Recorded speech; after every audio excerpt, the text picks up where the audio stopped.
for his most in any half since joining the Lakers. And he takes that Ben Simmons, finishing that through contact, 22 points, 9 of 13 in the first half. It's the third straight half with at least 20 points, tying the longest streak in his last 10 seasons. Remember everybody talking about him for MVP?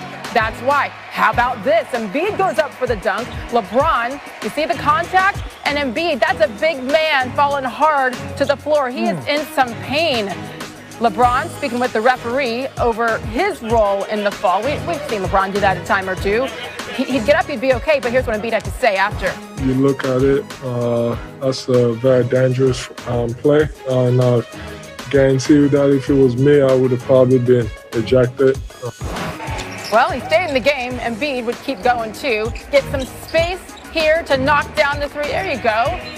He's grimacing, so he's still hurting. And if you're as big as Embiid is and you fall to the floor like that, you'd probably be hurting, too. Sixers go up by 9 to the fourth quarter, up a dozen. Ben Simmons hits Danny Green in transition. Ben Simmons is 17-point triple-double. There you go. About a minute to play. It's a 4-point game. LeBron drives, kicks it to Kentavious Caldwell-Pope in the corner for three, yes. So it's a 1-point game. Home team still up. 15 seconds to go. There's LeBron. Look at that pass to a cutting Anthony Davis for the layup. So the Lakers went on a 13-0 run to take the lead with 11.2 seconds left. That one hurt if you're Philly. Again, up one. Who has the last shot? The Sixers do. Tobias Harris. Matched up on Alex Caruso, and watch Tobias. Pull up Jay to take the lead. Lakers, they don't have any timeouts.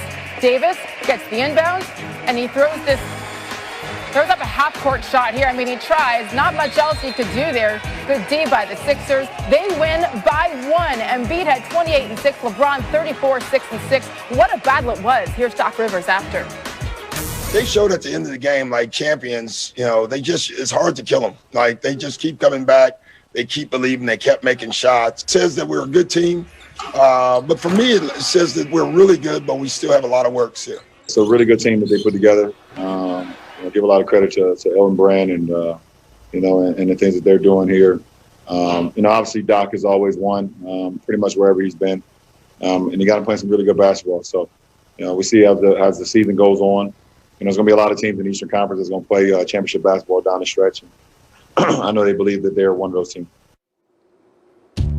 And they should. If the Sixers could just play every game at home, Matt, they'd be unstoppable. Because since the start of last season, they're a ridiculous 39-3 at home, including 10-1 so far this season.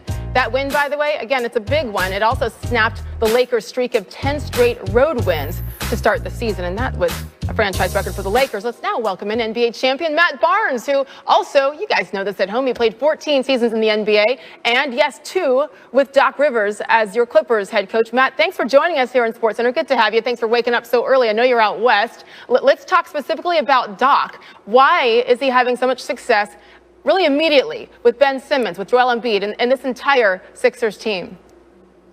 Doc is a great motivator and inspirer, and I think he's just out there encouraging these guys to be themselves. And I think it obviously starts with Joel Embiid. He's playing at a MVP level. Ben Simmons is flirting around a triple-double every single game. But I think the key to this team is going to be Tobias Harris. And you remember, Tobias Harris had his best year as a pro with Doc Rivers as the Clippers coach. So Tobias Harris looks very comfortable out there. He kind of seems like the go-to guy down the stretch, which Jimmy Butler used to be. Tobias Harris is stepping in that role. And like I said, I think he's the key to that team because they need someone down the stretch that can get him a bucket, and Tobias Harris is definitely that guy.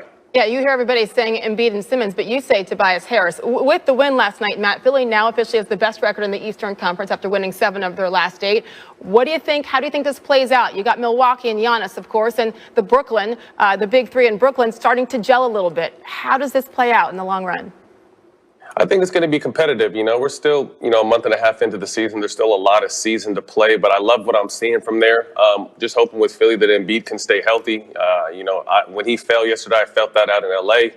Felt a little minor earthquake under me. So I think the key is obviously keeping him healthy. But the East is strong. We always just look to the Western Conference as the dominant conference, but the East is definitely holding its own with Milwaukee.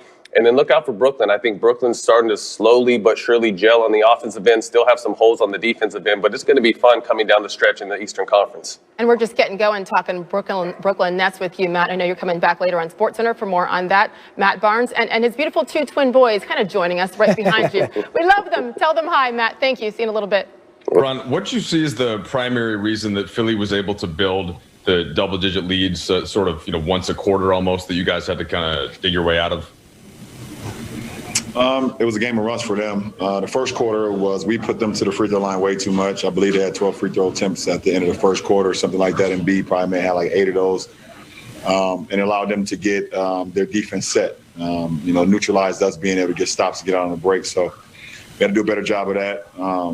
But I thought, listen, besides that, we held them to 21 points in the second, 26 and 26, and and gave ourselves an opportunity to win at the end, and it didn't go our way. But I loved our fight.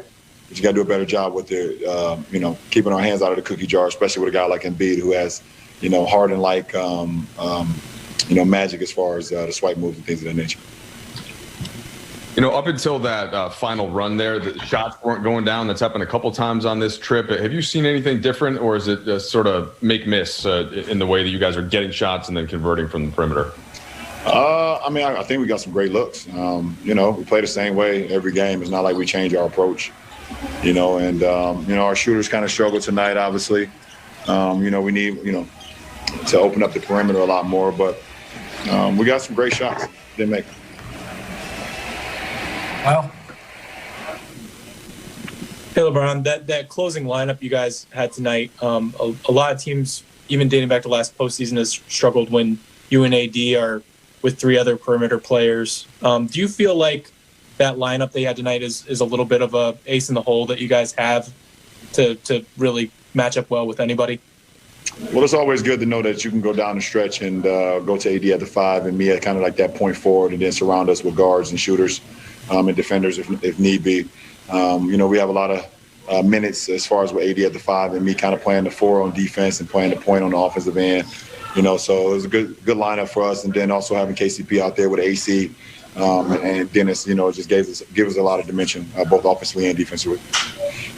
And sorry about that. LeBron, AD was under 20 points again tonight. What do you think of his offensive rhythm right now? And are there things that you guys can do to try to get him going a little bit more, or is this just him working his way into the season still? You said AD? Yeah, Anthony. No, I thought he missed some shots that he's accustomed to making. And I think AD is in a pretty good rhythm right now, and I think every game is getting better and better for him. But it's our job to give him the ball. It's our job to give him the ball. And I thought we did a great job at times. At times we did not. So we got to be better as well with that. Dave. Ron, a couple of years back, we were in Philly, and you were talking about the Sixers squad and the expectations placed upon them, and you said everybody wants instant oatmeal, but it takes some time for these things to come together. How do you view them now, the number 1 team in the East, and they just played you guys down to the wire? I think it's a really good team that they put together. Give a lot of credit to LeBron and the things that they're doing here. Obviously Doc has always won pretty much wherever he's been, and you got to play some really good basketball. So we see as the season goes on, there's going to be a lot of teams in the Eastern Conference that's going to play championship basketball down the stretch. I know they believe that they're one of those teams. 2 more, Bill. Hey, LeBron. That run that you guys had in the fourth, started with a couple of buckets from Alex, and then he has steal in there also. I'm just wondering, how have his contributions maybe evolved, or what is different about the way he's contributing to this group this year, and just how much better is he than he was a year ago? AC is whatever we need. AC is kind of a Swiss Army knife, to be honest. If you need scissors, you need a wine opener, you need a fingernail clipper, if you need a knife, he's all of that in one. He can do it all. He just helped our ball club in so many different ways. He can bring the ball up, play the point. He can play off the ball. He's shooting, dead eye from the 3 this year, and he defends at a high level, and he doesn't make many mistakes. So you always can live with that. You can live with a guy on the floor like that and just plays championship basketball. So you make him open your wine for you? And I open my own wine. I'm gonna be honest. I would not let him open my wine, and that's no disrespect to him. But when it comes to my wine, I trust myself. Sierra? Hey, LeBron. I was just wondering, with how long you've been on the top, you've obviously had to adapt to a lot of things. I was just wondering how it is that you manage changing your game and just change in general. You have to change with the times, I guess. You have to continue to evolve. I mean, when I came into the league, it was literally a big man's league, pretty much. And I don't mean that it's not a big man's league. Now I mean like 4s and 5s pretty much played in the paint. You had, big guys, and there was a lot of posting up, things of that nature. You had some flick wings and things of that nature, but it was a big body, big man game. And as the league evolves, you have to be able to evolve with it if you want to keep up with the time, keep up with the Joneses or keep up with the Jameses in my case. So, for me, never putting a cap on my ceiling. I just want to always continue to get better and do things out on the floor that's maybe hasn't been done in other people's careers, and continue to push the envelope and see how much juice I can squeeze out of the thing. So that was pretty